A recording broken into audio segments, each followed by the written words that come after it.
الغاء الغاء. وبعد كده بدل ما ياخد حروف حلقيه يبدا ياخد حروف ايه اماميه، ب ب ب د د د س س س، والباء بقى والداء والايه والسأسأة. بعد كده بياخد من ب يقول بابا ماما ما، يقول ايه ماما، ويبدا الولد يقول كلمات، يبدا يقول ايه فينتقل الى ايه النظام الايه الصوتي، اللي هو عباره عن ايه مجموعه من الكلمات متكونه من ايه من سواكن ومتحركات.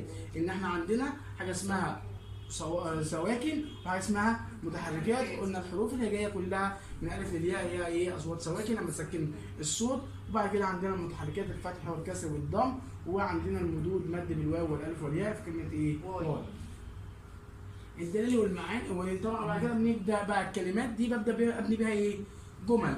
فيبقى هنا النظام النحوي ده القدره اللغويه عند الطفل بتبدا تزيد، فيبدا الطفل ده يظبط